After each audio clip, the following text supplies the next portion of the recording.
podcast contains spoilers for the movie Three Billboards Outside Ebbing, Missouri. Hello, everyone, and welcome to the BMPodcast. I am Ashley, the PR officer for Bobcat Media Productions, and I am joined here with Brady. Hi, I'm Brady. I am a member of Bobcat Media Productions. And Noah. Howdy, I'm Noah, also a member of BMP. Nice. Okay, and today we are going to be talking about our top 10 favorite films of 2017. And since there are three of us, I think that we should just, go ahead and dive on into it. So, Brady, do you want to start off and give us your 10 through 6? Yeah, okay, so I'm actually going to start off with a few honorable mentions, just run through them really quickly. I couldn't quite get them in my top 10, but they're just movies that I feel like are worth mentioning. The first one would be Dunkirk.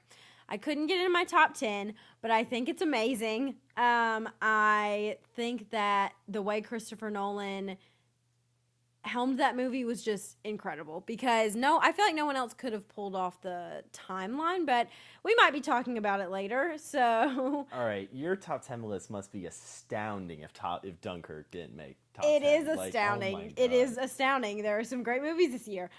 It was an honorable mention. I really enjoyed that movie. It was a lot better than I was expecting. I was very nervous about it, but it blew me away. Loved everything about it. Phantom Thread. I thought about that movie a lot after I saw it, which is why it is on my top 10. I continue to think about it. It is a very interesting movie that is definitely worth watching if you're a PTA fan, because if you don't like Paul Thomas Anderson, it's just going to be pretty boring. Now, see, would you recommend that I watch it with my checkered past with PTA? No. Okay. Okay. It Comes at Night was incredible. I loved it. There are some mixed feelings about that movie, but I quite enjoyed it. The mixed feelings were like the people who went in expecting like classic horror film. Yes, it's agreed. not a horror film. It's like a thriller. Yeah, absolutely agree. And my last honorable mention is Mother, which was a weird movie. It's just weird. It's just weird. Very weird, but it's something that I would like to go and analyze again and again and again. So that's why, I don't think Darren Aronofsky was being pretentious to just be pretentious. I think there was something behind it. So, yeah, it's in my honorable mentions. It was a weird movie, and I dug it. Since you did your honorable mentions, I'll just go ahead and do mine also. I only have 4. Okay. Oh, and guys, we have pets in the room, so. Yes, we do. We are joined today by my roommate's dog, Scrumpy, and my lovely cat, Cyrus. But yes, so if there's any weird noises, that's them. So anyways, my honorable mentions are going to be Dunkirk, Phoenix Forgotten, It, and Split. Phoenix Forgotten? I really liked that movie. I've never even heard of it. Liked it. It's not good. Oh. Okay. That's why it's an honorable mention. No, That's it why is it's not on the good. list. It is good for what it is. It is a found footage movie that really harkens back to what Blair Witch did back then. Like it doesn't have any jump scares in it, which I really appreciated. Blair Witch worked because people thought it was real. That's why people liked Blair Witch. It has not aged well. The movie is trash can. I saw Phoenix Forgotten in theaters. It was an incredibly subpar movie. You saw that in theaters? Yes, me and Frances went to go see it in theaters. Okay. She's a liar. She told me she saw it with James. Nope, she saw it with me. What a jerk. Okay, let's not spend our time arguing over an honorable mention that no one saw. Noah, did you have any honorable mentions? I don't have any. Unfortunately, I'm missing a bunch of stuff that I wanted to get to see. Like Wind River, I know would be on my list if I saw that movie, but I just haven't had time to watch it. Same. So I also haven't I honestly seen kind of struggled to fill my list because I saw a lot of movies, but I go and see a lot of crap. So, yikes. All right. Okay, so Brady?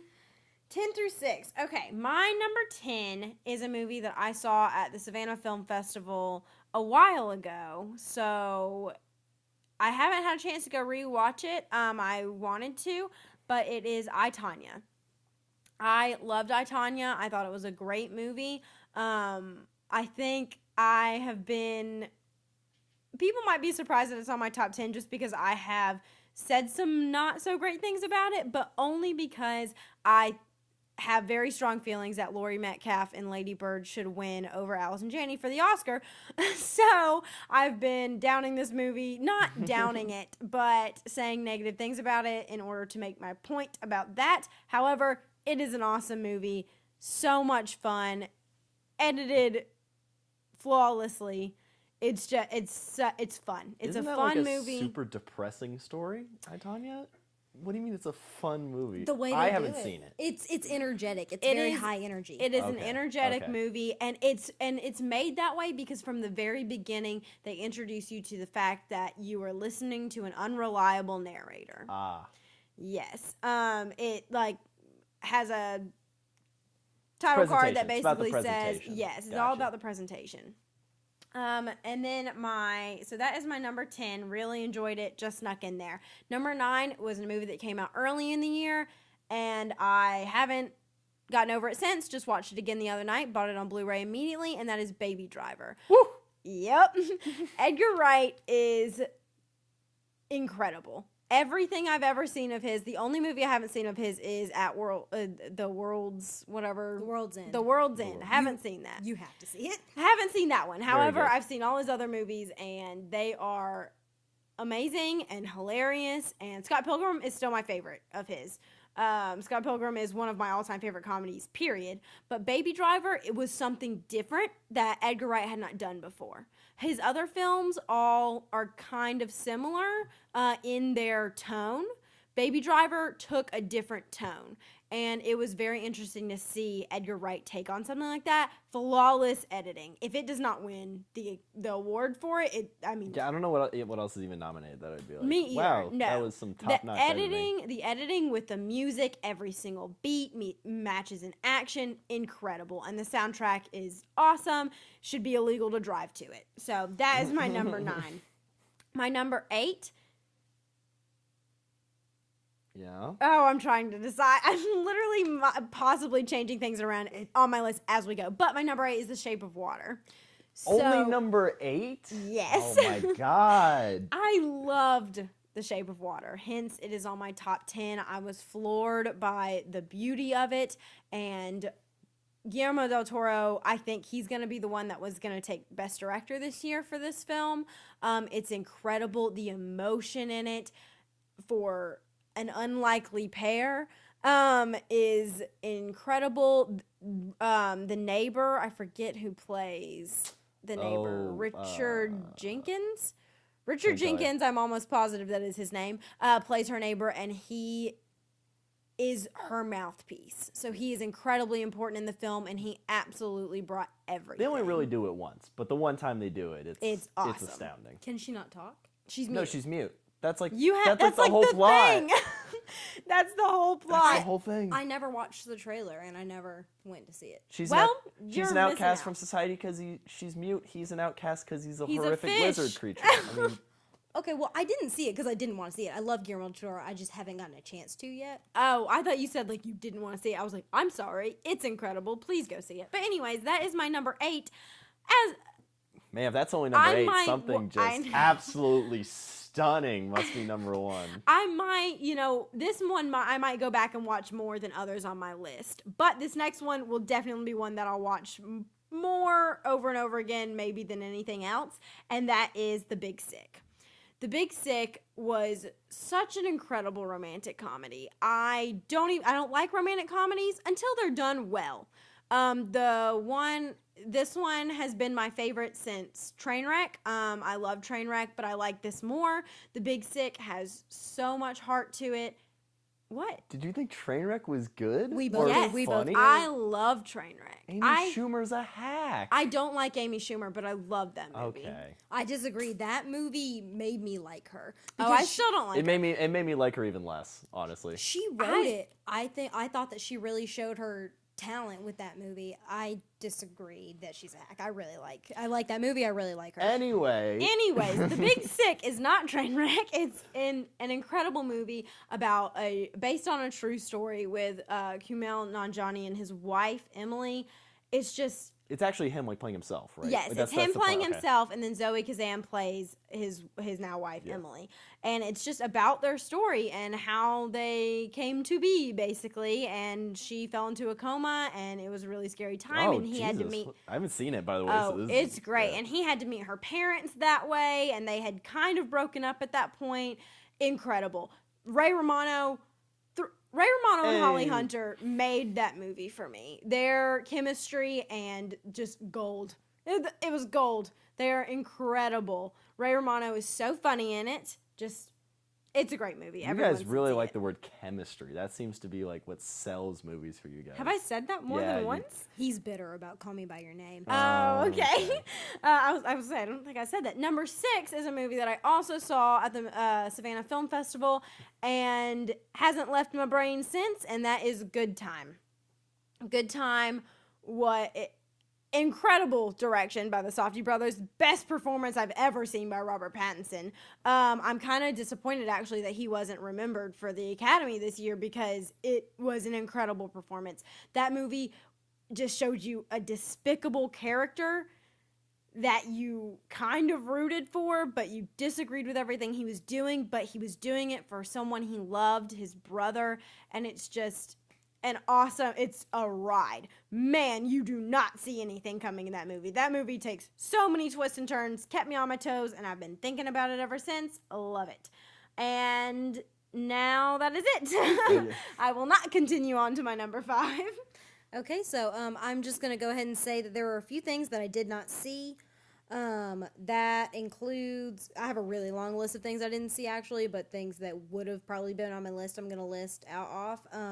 I did not see Logan. I did not see Detroit, The Post, The Shape of Water, Wind River, Darkest Hour, Logan Lucky, Molly's Game, Mother, The Florida Project, The Sacred Killing of a Deer, or Phantom Thread. Yeah, I didn't see The Florida Project either, and I've heard that one's What were those other ones near the beginning? Hang on. Post and...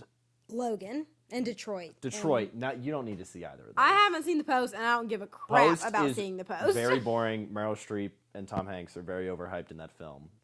They just don't do much. And I watched John Oliver's new episode, the new episode of But Last John One Oliver's Tonight not today, funny, though. And The look I just got. Oh my God. John Oliver Daggers. is incredible. Anyways, what he said about The Post was he was like, saw the movie, don't remember anything about it. I went in, vaguely remember going into a dark room, thinking Meryl Streep is a treasure, and forgot everything else. Anyways, so actually, my number 10 is The Big Sick. Loved that movie. But you said pretty much everything I have to say about it, except Holly Hunter is me in that movie. I am her in the bar scene. Yes. When she goes off on that frat dude in the backwards baseball cap, like, my family was like turning to me. Brady, you were there. You saw. Everybody was like, oh my gosh, that's Ashley. She just like attacks this guy pretty much. But yeah, so loved that. My number 9 is probably higher on you guys' list. Get Out is my number 9. Barely higher on mine. Okay. Yeah. I agree with that. It is on my list. I think it's a fantastic film, but they did so much with $5 million, but yeah. I mean, I loved it. I think that this has really brought Jordan Peele into the forefront. I had no clue he had this kind of talent. I watched... No, I'll talk about it more. But yeah, I had no clue he had this kind of talent. Daniel Kaluuya, I love him. I've always loved Allison Williams, of course, because me and Brady are big fans of girls. So I've always loved her, and getting to see her in a role like this was just really fun. I loved it.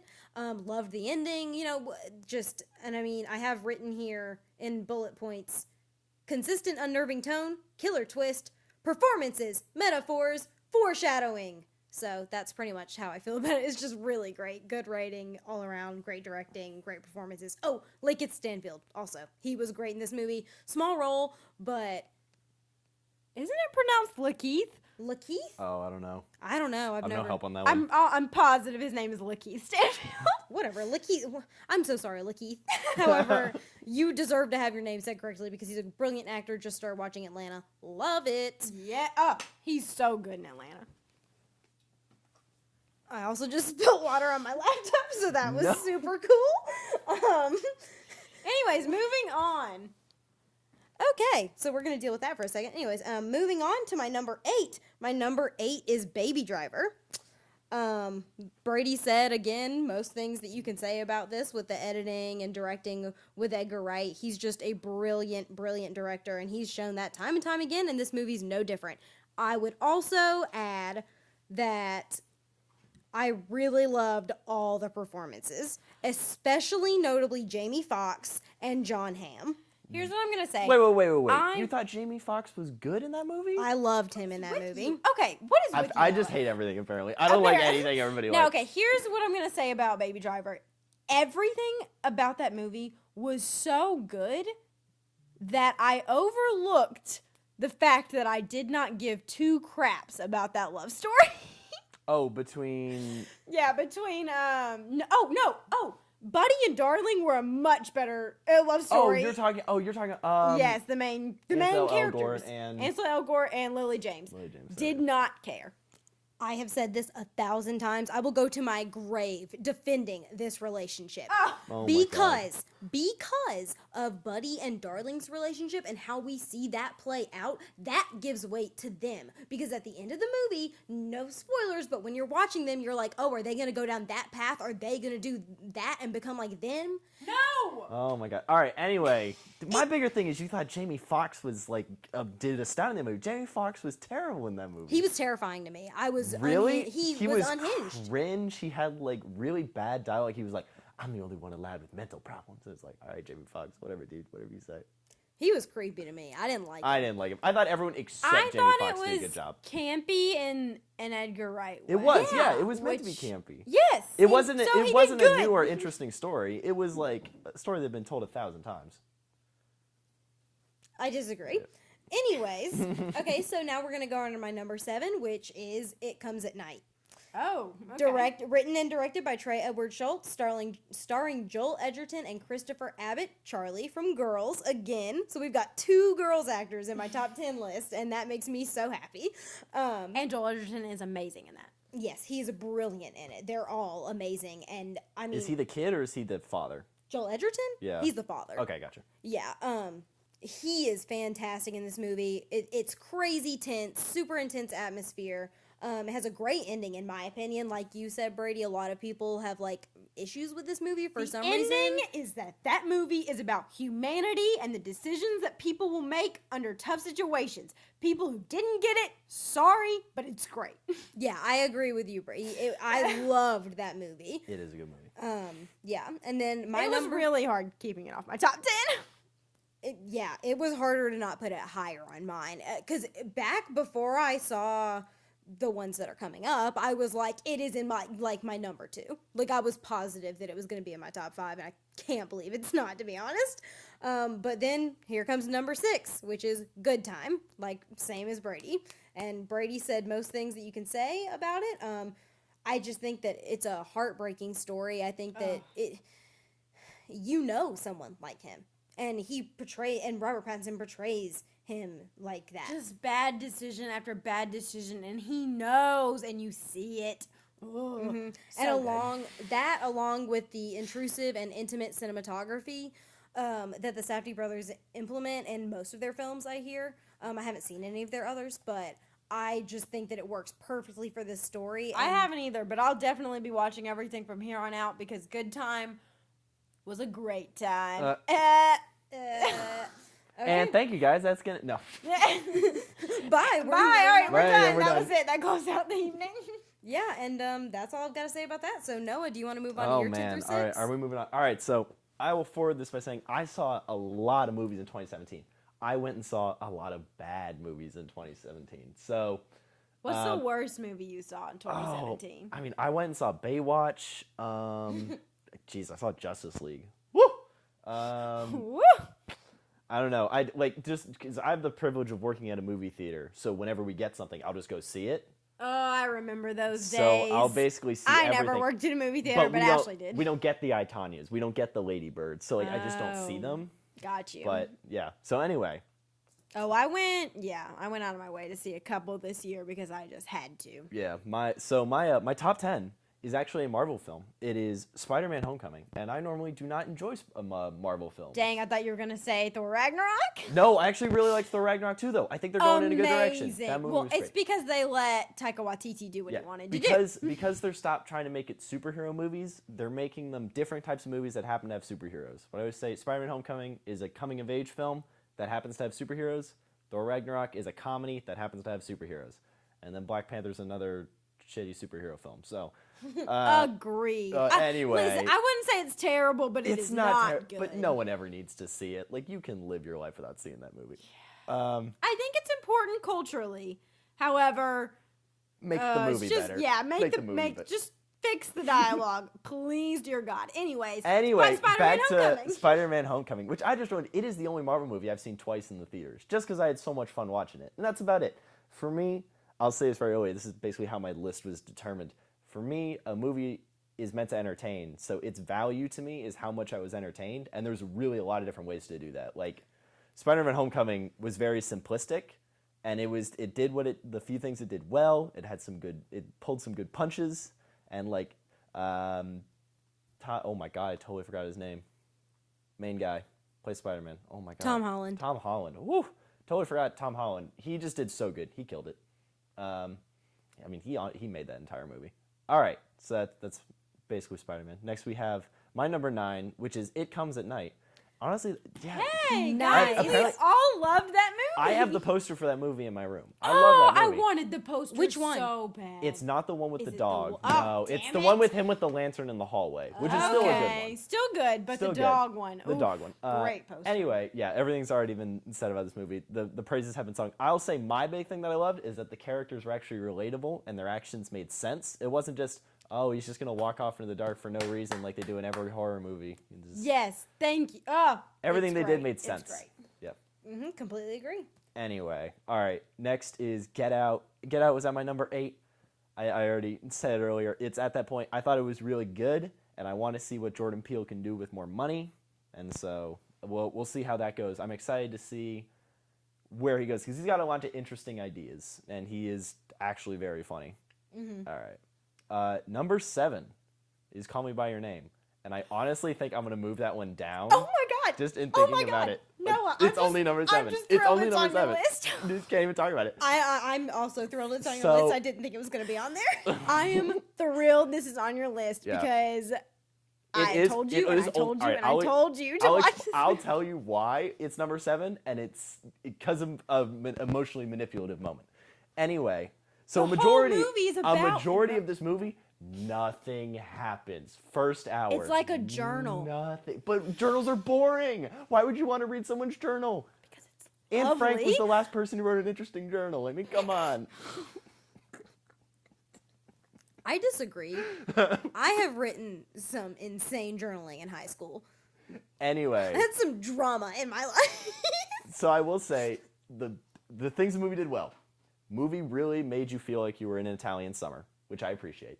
Like, you felt the atmosphere, and that was really good. The music, the few original songs that they had were really nice. Like, it cut away from, because there was very little musical score in that movie. But how did you feel about the original songs? The original songs? Oh, I really enjoyed them. Yes. I thought they were great. Sufjan Stevens. Yeah, no, they did. Like, Incredible. I know. Like, one of them's nominated for an Oscar. I think it should win. Like, I think they're really good. Yes, Mystery of Love. There were 3 of them. When did that one play? There's the bus ride one, the one at the end, and there's one near. When they're on the mountains, I think is Mystery. When they're of on the Love. mountains, Yes, okay, it's that one. The that one was one. really good. I did enjoy that one. Yes, it's honestly one of my all-time favorite songs now. I listen to it and just feel so much. Incredible. Anyway, the good things at the end. That's a few of the good things. Other thing is the monologue with the father at the end. Very, very well done. Very well written. Very well performed. And then the ending, I cried with the character, but only because I literally just lived what he lived. I had the day before found out that my ex had a new boyfriend.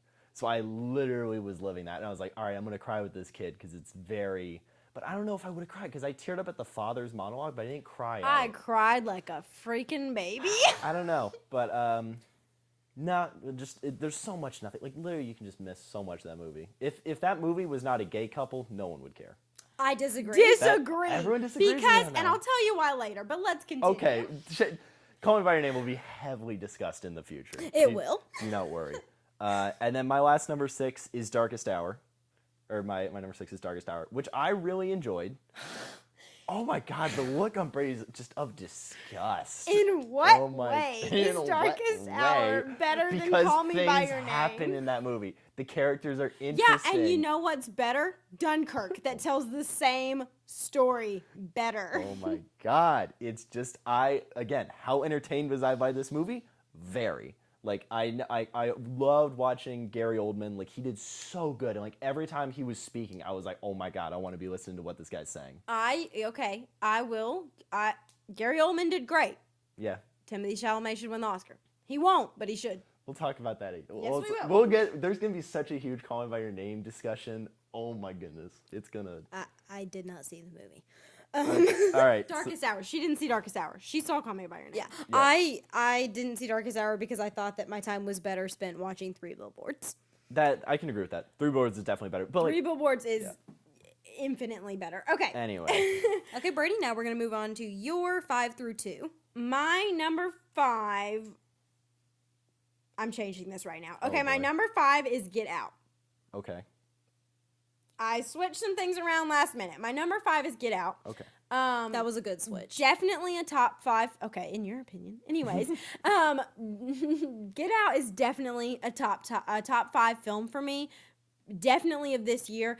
It came out in February. It did. And Came out at the is- same time as Logan. Yes, it came out in February, and it is still on everyone's list. It's still in everyone's mind, and there is a reason for that. Jordan Peele blew everyone away. Daniel Kaluuya definitely deserves the nomination that he will not win, but the nomination he Oh, deserves. there's no way. The odds are stacked No. against him. No, How cool would it be, though, if he did? It's not. I think it'd Hollywood's be not really going to cool. give it to him. I think it'd be so cool if Get Out won Best Picture. Me too. It's not happening. A horror film that cost $5 million winning Best Picture would just be glorious, and I would be so excited. Not gonna Anyways, it won't happen. But Honestly, that or Ladybird. I'd be happy with either. yes, but neither one of those is gonna happen. Yeah. But I would be I would be. There's ecstatic. basically two options. It's between Shape of Water and Call Me By Your Name, and whichever. No, like- I think Three Billboards. You think so? I've also heard I Three think Billboards. it's either between Shape of Water or Three Billboards. Really? Yeah, I Okay. do. And man, I'd be happy for Martin McDonagh. Anyways. So anyways, Get Out is just incredible. You know, you guys said it. It's just, and so much. Oh, I would like to recommend another podcast right now. The Wisecrack YouTube channel has a podcast called Show Me the Meaning. And they have just done an episode on Get Out, and it's phenomenal. Highly recommend going. It's my to listen favorite to it. episode so far. It's awesome. I really loved their episode on Old Boy, but you haven't seen Old Boy, so and Old Boy's a better movie. So, but anyways, okay, moving on, and my number 4 is Blade Runner 2049. Okay, I haven't seen it. Something. Ashley, what are you doing? because I'm moving. There was one that was at my number 5, and it is now bumped up to my number 3. Ashley's reacting to this like she's getting news that someone's pregnant. She's like, "Oh my God, I can't stop." That'd be horrible news. What are you talking about? Yikes. Okay. Not you. Okay. Anyways, my number 4 is Blade Runner 2049. This movie, hands down, the most beautiful movie of the year. Maybe the most beautiful movie I've ever seen in my life. Roger Deakins, this has to be his year. Their art director just got put on working Star Wars Episode 9. Great. Then it's going to be a beautiful movie Yeah. because Blade Runner 2049 stunned me in every way. Ryan Gosling was perfect in that role. It takes everything. It is better than the original Blade Runner. It takes everything that the original Blade Runner did and elevates it. It gives you such an interesting story that poses so many deep philosophical questions that have you thinking for hours, and you are put in a position of a character that doesn't know what he thinks that he's something, and then I don't want to give any spoilers for the film. The trailer certainly did not. So I will not. Awesome trailer. I personally think that Denis Villeneuve had a lot to do with the marketing of that film. Yes, Denis Villeneuve knows how to tell a story. He knows how to make a movie. Him and Roger Deakins are my favorite pair working in Hollywood. Absolutely incredible film. It should definitely be nominated for Best Picture. Furious that it is not. There's not enough praise that I can give this movie. Blade Runner 2049, everybody. Okay. There's so much passion.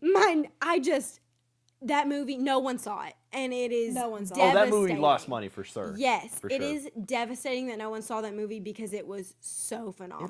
It's not a standard audience movie.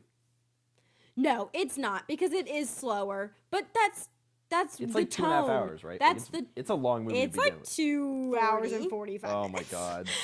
It is a long movie, but it sticks with the tone of the first movie. It's just, that is a freaking sequel.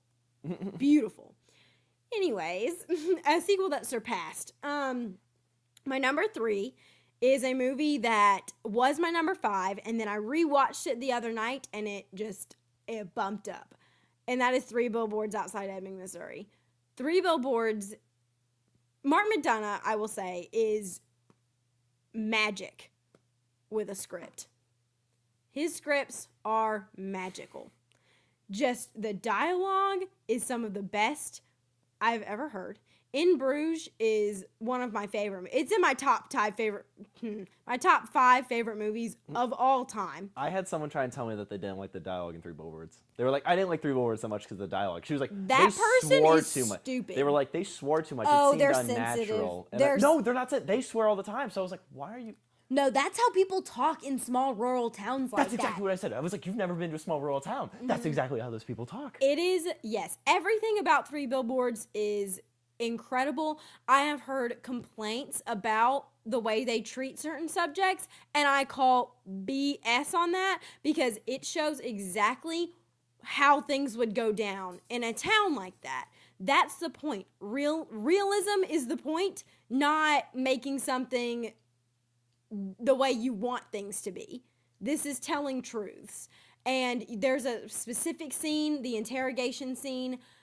You think it's going to go one way, and it does not, and it just instantly... You mean the one right at the beginning? No, the one between Woody Harrelson and Frances McDormand. Well, yeah, that's what I was talking about. Oh, yeah, I know what you're talking Yes. about. Okay. That scene and just so many little nuanced moments, like her flipping over the beetle at the very beginning, just the incredible. back of the billboards at the end of the movie. That's like my one I keep calling to. Yeah, incredible film in every way. I know we'll talk about it some more later with you guys as well. It is such an amazing film. I think it will win Best Picture, and I will not be mad about it at all, but it is my number 3 of the year. Moving on to my number 2, a movie that I cried through this entire movie. I saw 3 Billboards and then this back to back in Macon, and I cried like a baby through this whole movie, and that is Ladybird. Ladybird. That's like the girl who gets bullied, right? Like, isn't it about? No. Oh, never mind. No, it's about a girl and her mom, Okay. basically. And that's the thing about this movie. It's a coming-of-age story without it being about a girl and a boy that she meets in high school. No high school relationship is ever that serious, and this movie shows that. It shows that so well with such... The storytelling in this film is incredible. Listen, I'm passionate and I'm proud. And Greta Gerwig absolutely deserves to be nominated for Best Director. I am so glad that the Academy did not overlook her. She's incredible. For this to be her directorial debut is astonishing. This was her first movie? Yes. This was her first movie that she directed by herself, and it is amazing. It's like guy who did Nocturnal Animals. Like he may have done like one Tom movie Ford. before. Tom Ford. He did a movie called A Serious Man. No, A Single Man. He writes and directs. I always get it mixed up with the Coen Brothers movie. Yeah. It's I don't know. Something. Anyway. Well, it's one of those, but I've seen both. Nocturnal Animals is better, but yeah, it's incredible. But anyways, yeah, Lady Bird blew me away. Laurie Metcalf's performance is heartbreaking, and you just see a mother and a daughter who are struggling to love each other because sometimes they hate each other and they just give these backhanded comments. It's incredible. You just see so much of your own relationships with family members in this film, and it's a coming-of-age story that is different and told in a way that it isn't about a freaking boy, which is so much better because later on in life, that's not what you're going to think about And when boys you are think just of the high worst. school. I mean, The boys in this movie are. Oh boy. my gosh. It's just not what you're going to think about when you're later on. That's not what you're going to think about your high school experience. You're going to think about your friends and that you still have and her friendship. Oh my gosh. Oh my goodness. Beanie Feldstein, I think that's her name, Jonah Hill's sister in this movie, plays a Ladybird's best friend. Incredible. She was my favorite. is the part girl's of the name movie. Ladybird? Well, Oh, she okay. she goes by Ladybird. It is her given name, as in she gave it to herself. herself. Nice. Yes. It's a great, great, great movie. Highly recommended. That is my number 2 of the year. So now we're going to move on to my number 5. And my number 5 is another film that we saw at the Savannah Film Festival. Well, not another film. We've already talked about it. It's I, Tonya. Directed by Craig Gillespie? Something like that. Written by Steve Rogers, starring Margot Robbie, Allison Janney, Sebastian Stan, and Paul Walter Hauser. And I will say, Paul Walter Hauser cracked me up as Was he the bodyguard? Yeah, he was the bodyguard, and he was hilarious. And when you watch, when they show the interview at the end with that guy, he portrayed him perfectly. What an idiot, man. Oh my gosh. But, so that was a big standout. Cinematography was great. Screenplay, great. Directing, great. Brady, you said a lot of what I wanted to say about this movie, but, I also think that Sebastian Stan did great. I really wish that he would have gotten nominated or at least some kind of recognition. I thought he was Who is this? Sebastian Stan. Sebastian Stan. Oh. He's really good in it. He's really good in it, but I don't know that I'd put him in the award talk just a second. I mean, just like every actor in Call Me By Your Name, but we'll get to that. I will. I will put him in that talk because I thought he was great in this role. Then going on to my number 4. My number 4 was Brady's number 2, Ladybird. Love it. I loved Ladybird. As Brady said, written and directed by Greta Gerwig. Saoirse Ronan did an amazing job in this movie. I mean, everybody is singing her praises as they should be, and she is just fabulous. I mean, this is her second year in a row getting nominated for Best Actress. She is fantastic. Or was it third? Or no, last year. Well, she had Brooklyn. Was that last year or year before last? Brooklyn was last year. Okay, so yes. So yes, Brooklyn was last year. Okay, Brooklyn was last year. Okay, great.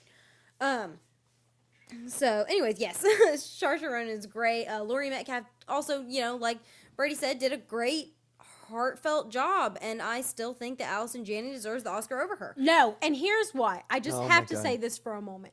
Laurie Metcalf had way more of an understated performance. A lot of Allison Janney's performance was, I'm an a-hole.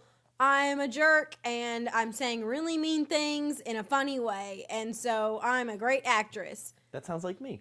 Laurie Metcalf showed so much emotion and so much frailty, but power and like hurt. Like she was hurt by some of the things that Ladybird said, and then she said some things that hurt Ladybird. Just real. I think that Allison Janney also had that layer. Just you could see it in her eyes, just the pain that she had, and just the almost disgust that she had towards her daughter, and the contempt. And just, I thought that Allison Janney really portrayed that really well, and I think she deserves the Oscar that she's going to win, hopefully.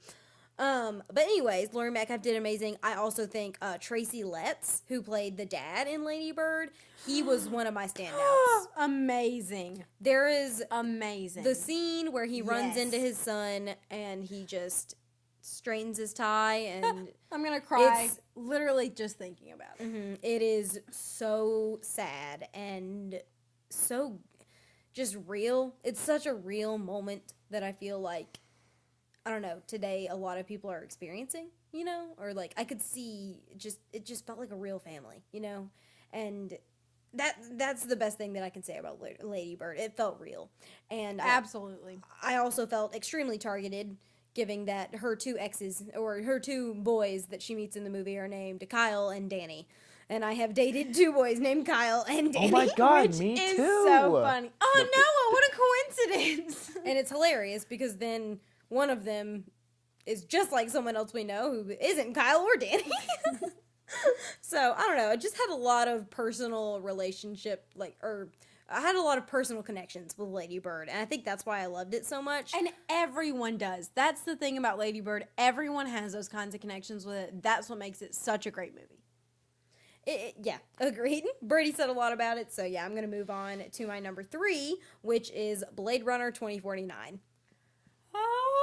I didn't see. I'm sure I would love this movie, but I haven't seen it. Have you seen the original Blade Runner? No, I haven't seen any Blade Runner. Oh, okay. We'll have a marathon. There's only 2. How is it a marathon? Technically, there's a lot. Well, Blade Runner 2049 is a long movie. Okay, So. it's like 4 movies. I get you. Yeah. I like you said, Brady, I agree. I think that this movie, it elevated everything that the first one did. I think that Denis Villeneuve is a better director than Ridley Scott, and I think he did more with this property, in my opinion. Just like you said, all of the philosophical concepts that are brought up in the script and just everything was just so sharp in the movie. Everything, you pay attention to every single little detail and you get a new thing out of it every single time you watch it because there's so much detail in it. And that is what Denis Villeneuve does with his films. Ryan Gosling was amazing in the lead role. I thought that the actress who played, I do not know her name, but the actress who played the replicant, kind of the villain, Jared Leto's assistant, Yeah, I don't know her name, but Jared Leto's in Blade Runner? Mm-hmm. Is he actually good in it? He's great in it. Yeah, Okay. he is good. He's not, oh my god, Joker was so great. No, he has a very small role, but it's very poignant and understated. He's really good in it. I liked it. But his assistant, especially, I thought that she added a ton to the movie. Just her and her reactions. I don't think that people are talking about her enough, and I really wish they were, and I hate that I don't know her name, so I'm a part of the problem. And moving on to my number 2. My number 2 is Call Me By Your Name. Noah, you can stop it. It's on your list, so know what a great movie it is. No, I don't. It's on your list. Oh my god. I shouldn't have put it on the list. I should have just... He just wants to make us mad. Anyways. No, I get... Oh my god. I have written here, Summer Lovin' had me a blast. Summer Lovin' happened so fast. Summer Lovin' put my heart in a cast. Because this movie... They say like broke 7 me. sentences to each other total, and then everyone's like, oh my god, they loved each other. It's in their Are eyes. you Oh my serious? God. It is one of the most intimate movies I don't have care how much ever it's in their seen. eyes if they're not doing anything interesting on screen. That last shot, are you serious? Yeah. The last shot of the whole movie did not rip you to pieces. It was sad. I cried. Yeah. Yeah. Because from a look. But one a shot look. doesn't make an entire movie. A movie's made up of many shots. Yes, and they're all great. Okay, it did make it feel like summer in Italy, but for the most part, the shots were relatively boring. Anywho, I'm going to keep, saying my piece on Call Me By Your Name, seeing as it is my turn to talk about it. But anyways, I just thought that, oh my gosh, Ladybird, that Call Me By Your Name, like you just said, Noah, it did make me feel like I was in Italy. And I loved that. The atmosphere, you feel like, and I think another reason, I had this revelation the other day that just like, the feeling of going away for the summer, no matter who you are, when it's summertime, it's almost like it's a different world. And that is what it felt like. It almost feels like a fantasy. And that's how this felt. And I think it's a super romanticized version of something we all wish could happen to us. And it is the sexiest movie I've ever seen. I have never felt so uncomfortable being in a theater with a whole bunch of other people. And I've never been turned on by 2 dudes before, but their chemistry is off the charts sexy. They are so good, and I'm honestly upset that Armie Hammer is not nominated. I'm great. I'm very glad. Wait, is he nominated? Armie Hammer? No. Somebody look that up real I'm fast. looking it up. Keep talking. Because We'll I look it up. literally cannot remember. But anyways, I think that Timothée Chalamet should win. I can't say that actually because I haven't seen Darkest Hour. You need to see I it. have. Timothy Gary Chalamet Oldman- should win. Gary Oldman gives a more consistent and more difficult to pull off performance. Timothy, what's his face? Disagree. Is an oh my angsty gosh, teen. Gary Oldman has about 100 pounds of makeup on his face. He has rough scenes when he has to pretend to be gay, but... What are you talking about? What do you mean? Listen, he is that character. Gary Oldman had a real person to go off of to imitate. Timothy Chalamet. And any person who's ever been a teenage boy, which he is, has a character to imitate. This is like a whole realized person, though. Gary Oldman is like a person that existed that you can just watch things of, and he had about 50 pounds of makeup on his face. Okay. Timothy Chalamet should win the Oscar. He's not going to. Gary Oldman's going to win. Yeah. And I love Gary Oldman, and he did great in that movie. However, I think this year... My thing with the entertaining thing, I found Gary Oldman's performance more consistently entertaining. I didn't find it entertaining when Timothy What's-His-Face is sitting on a couch just going... I found Timothy Chalamet's performance incredibly real, and so anyone who has loved anyone knows... I'd say it was real. I would say it was real. That just doesn't make it intriguing to watch. It does. Okay. To me, it really does. I like a movie that immerses me, and that is what that movie did. I was in Italy with them for the summer, and it was beautiful and heartbreaking, and it felt like a real relationship between two very real people, and it won me over. And I will admit, Noah, the first 30 minutes of the movie, I was like, I was so bored. I was Armie like, Hammer is not nominated. I was enthralled through the whole movie, I will say. Okay, well, I think that he should. I was interested at the beginning 15 because like, oh man, nothing's happened so far. Something must happen soon. But that eventually draws on. I checked it. It's the hour and 6 minute mark when he first brings up being in a relationship with Armie Hammer, and when he first hints at it. Oh my god! But that shot though, when they're walking around, and it's just like as shot. It changed. Oh it's gosh, it's beautiful, and also it takes its time. And relationships in real life don't happen when you want them to, or as quickly as you want them to, and the chemistry is there the whole time. It's not like they're ignoring each other for an hour. They're building up. It makes it even sexier. I appreciate that it's so real, but real does not equal good for me. The build-up of it is incredible. I get what you're saying, but the build-up, to me, this realness is good. I didn't even feel like there was much of a build-up, though. Like, I felt they had very minimal interaction. Oh my gosh, when he starts massaging him? Okay, they had the massage thing. And they even, at the volleyball court? Yes. Yeah, that was very, central. And, there was some minor build-up, but, it felt very, sudden for him to be like, hey, I'm going to hint at being You're such a boy. I'm not the target audience. I'm not the target audience. No, anyways. The target audience are people with souls. Oh. Okay. Anyway. Let's hit us with your 5 through 2. My top 5. All right. All right, so starting at my 5 is Dunkirk. And that was one that, I really enjoyed. And I can agree that the editing is really unconventional, and just the fact that it's telling 3 stories. I all love at the that same about time. it. I'm not saying that's bad. I'm just saying I can understand why some people think it's boring or why it drags on. I want to see a version where it's all 3 parts, and they cut right before the end when they all come together. So it's chapter 1, chapter 2, chapter 3, and at the end of that, there's this climax where they all happen at the same time. I don't know if that would work or not, but I feel like that would be it would be such a different movie. I appreciated the way it unfolded and how it kind of hinted at, and then it let you know oh, by the way. It was so much more about story than character, which is so weird for me because I'm so much more of a character driven person. But that movie, I was interested in the entire time, and yeah. So Harry Styles actually did a really good job, and I was. Ashley and I were proud to say that we left that theater still not knowing which one was Harry Styles. Really? We had no clue. He's the main guy on the beach. Main guy. He just says nothing. That's why you don't know. Well, no, we didn't know because we just I don't know who he is. Oh no, and he doesn't look because his hair's all matted and covered in sand or whatnot the whole movie. No, but what we're saying is we literally don't know what he looks like. I know what he he's looks. Gorgeous. I know what he looks like. I just couldn't tell him apart from any of the other people on the beach in that movie. Okay. They all look exactly alike. Yeah. Anyway, that was my main thing with Dunkirk. It's incredible. If I watched it again, it might be in my top 10. I just didn't. I honestly don't know if I could watch it again. It's very long. Yeah, It's great though. Okay.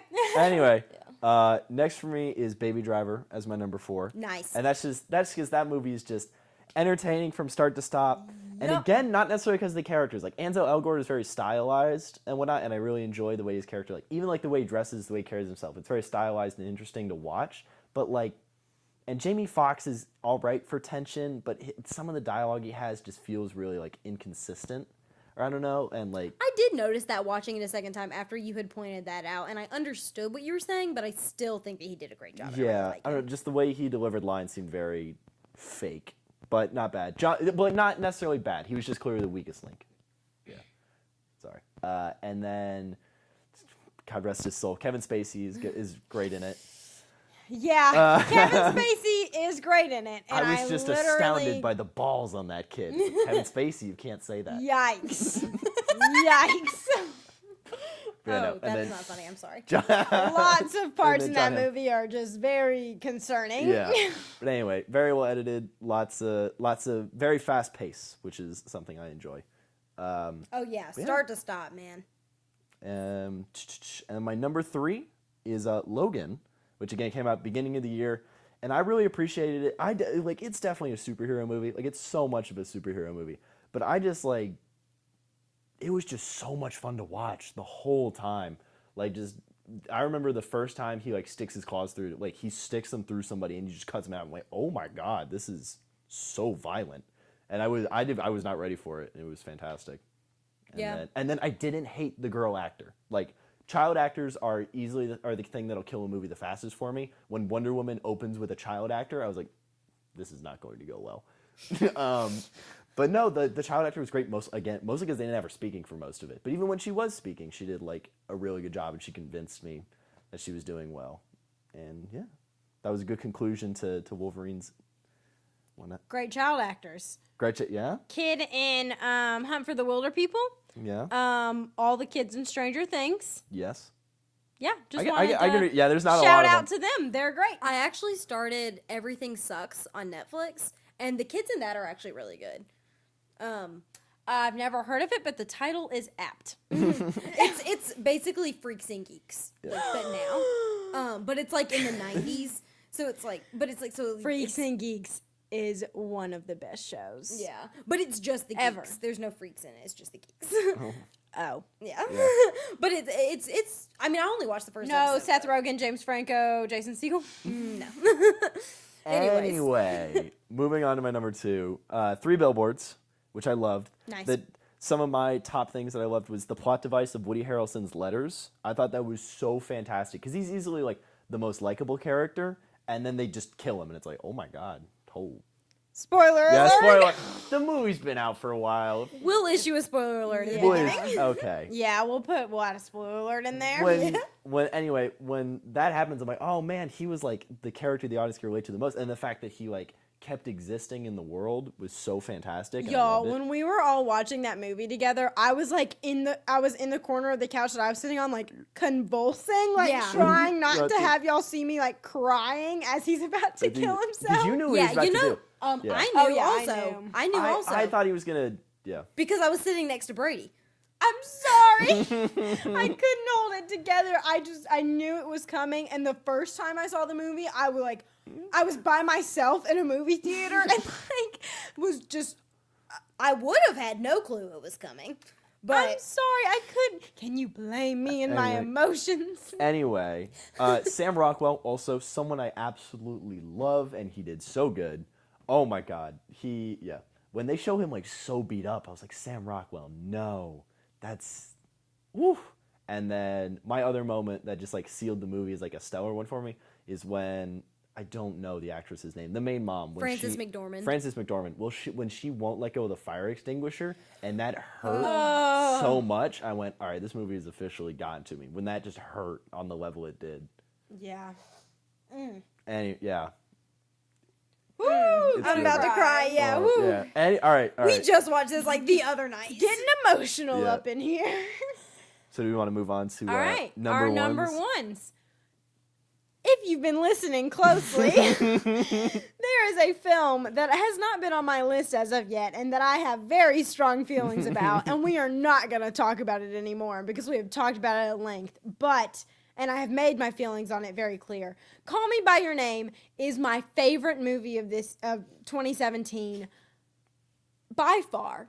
I have not felt such emotions in a movie in quite a bit, and this one it just, this is the only thing I'll say about it, and then we're going to move on because we have talked about it so much. But it told a love story, period. The movie wasn't about the fact that it's gay people or sexually ambiguous, actually. Their orientation is very ambiguous. We're really not sure. But, Okay, well, they're bisexual. They're bisexual. yes. That Yes. we know of. Yes. That we know of. And also like a lot of fruit. God. Fruit, yep. The fruit but fetish. anyways, it is not about the fact that they have a different sexual orientation than is normally represented. It doesn't make the movie about that.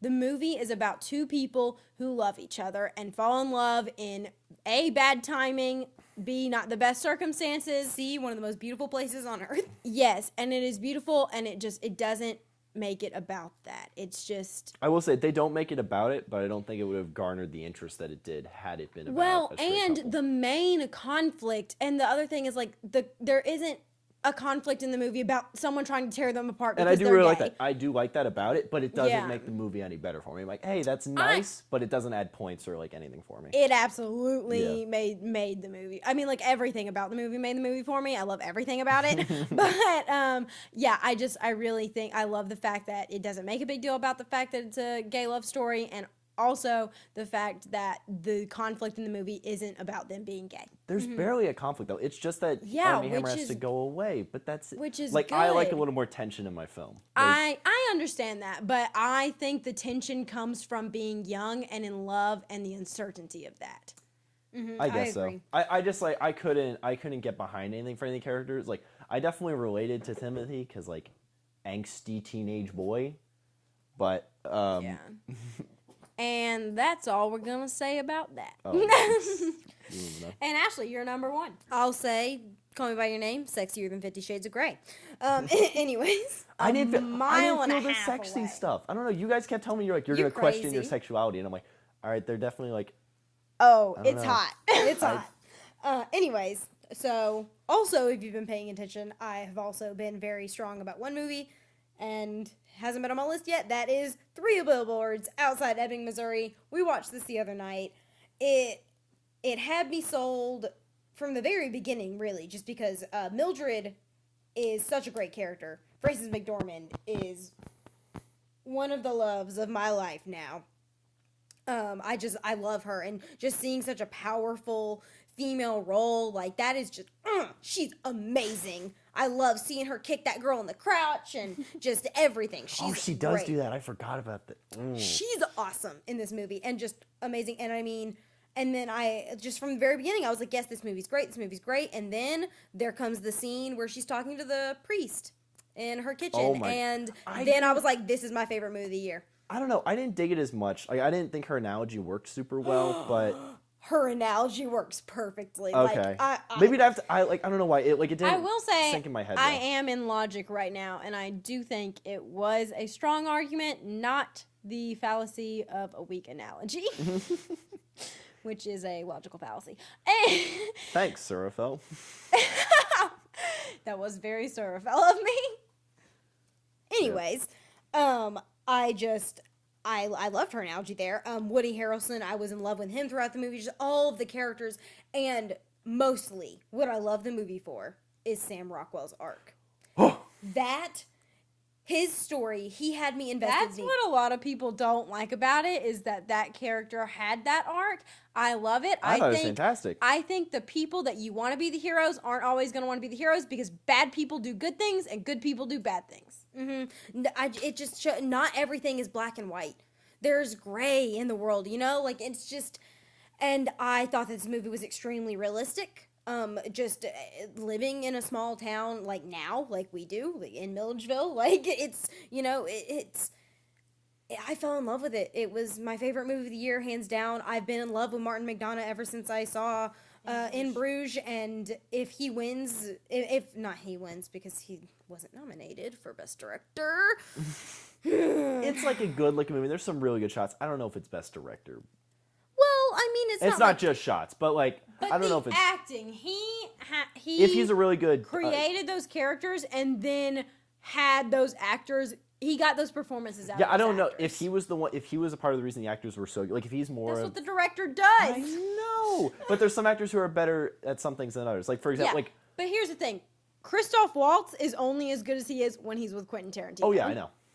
And I'm just gonna say that I think that Martin McDonagh, if you do watch his other films, like he knows how to direct it. Yeah, like this was my intro to him. Colin Farrell or Colin Firth. No, it's Farrell. Farrell. Yeah. Oh, it was It's Colin Farrell. Firth. Firth is in The King's Speech and all that stuff. Yeah. Okay. Colin Farrell and In Bruges. Oh my goodness. We're gonna watch In Bruges soon. You'll love it. Okay. Anyways, what I was gonna say about that was that Colin Farrell in Bruges gives a performance that I like his performance in The Lobster, but I don't think it comes close to his performance in Bruges, and I think that is because of Martin McDonagh. And anyways, yeah, I just loved it. Anyways, so Noah, your favorite of the my year? number one, we haven't talked about it much because Ashley hasn't seen it, and Brady didn't care about it that much. I loved it. You didn't put it on your list. It's on my list. Oh, it was number 10, right? No, it was number 8. Oh, anyway. Shape of Water. That is my number one. I absolutely adored that movie. Oh my God, I'm talking like all of y'all are now. I have this like. Because you're passionate about I know, it. because I'm passionate about it. What up? But, no, that Shape of Water. So for me, like again, how entertaining a movie is, and every frame of that movie is entertaining because of how beautiful looking it is. Because Guillermo del Toro is fantastic when it comes to like coming up with ideas, And the visuals. and the visuals are so good, and like the story's relatively simple. They're not breaking a lot of new ground, but the way that they do it, and the one scene where it's the translator with her, and I was like, oh my God, that is an Oscar-worthy performance, and it's such an interesting thing that we haven't seen, and like the fact that the line. The line when he says he's not even human, and she says, and if we do nothing, neither are we. But she doesn't say it. He says it because He she's says it signing 'cause it. she's And, oh signing my God. So good. And then she storms off down the hall and she goes to help. I want to see that. No, you guys. I might watch it tonight, It is actually. a great movie. Yeah, I might watch it tonight. I meant to watch it the other night, and then I ended up watching it in Atlanta. So, so anyways, Anyway. Do you have anything else? No, I mean, I don't know what else I have to say about Shape of Water. We did talk about it a little bit. I'm trying to think about other stuff. There were scenes I loved. It was beautiful looking. To say? Yeah. Oh, the soundtrack. Ooh! I listen to the soundtrack when I get up in the morning now because it's so nice. And like there's those few like French songs in there that are really well done. Oh, and Michael Shannon. I really get behind a good villain. Like one of the things, like I've been Adore him. Like Call Me by Your Name. I was saying there wasn't enough tension because there's not like that labeled antagonist when a The film. villain is time. And there doesn't always have to be one. Like I love Goodfellas, and like that movie doesn't have a set antagonist for a majority of the film. Like the villain is the law. Vinny comes in later, but anyway, so like having that labeled antagonist that is just so evil and he stands for so much and he's so well done. Like you hate Michael Shannon from the first second you see him on screen. Oh, appalling. Like character. the way he walks, the way he's carrying The way himself. he pees in the bathroom. Oh my God, just everything. You despise that man, and he works so well at creating tension. He in that only movie. washes his hands before he goes to the bathroom. Yeah, it's just Ew. he does so good. I mean, also because I love Michael Shannon from Nocturnal Animals. Oh, awesome. Ooh, Nocturnal Animals was so good. Okay, let's run down our lists one more time. Brady, you want to do your... Yep. We had my number 10, I, Tonya. Number 9, Baby Driver. Number 8, The Shape of Water. Number 7, The Big Sick. Number 6, Good Time. Number 5, Get Out. Number 3, Number 4, Blade Runner 2049. Number 3, Three Billboards Outside Ebbing, Missouri. Number 2, Ladybird. And number 1, Call Me by Your Name. And for me, it was 10, Big Sick. 9, Get Out. 8, Baby Driver. 7, It Comes at Night. 6, Good Time. 5, I, Tonya. 4, Ladybird. 3, Blade Runner 2049. 2, Call Me by Your Name. And number 1, Three Billboards Outside Ebbing, Missouri. All right, and then for myself, we have number 10, Spider-Man Homecoming. Number 9, It Comes at Night. Number 8, Get Out. Number 7, Call Me by Your Name. Number 6, Darkest Hour. Number 5, Dunkirk. 4, Baby Driver. 3, Logan. 2, Three Billboards. And number 1, Shape of Water. Nice. Okay, and that was our top 10 films of 2017. Let us know what you guys think, and we are glad and thank you for listening.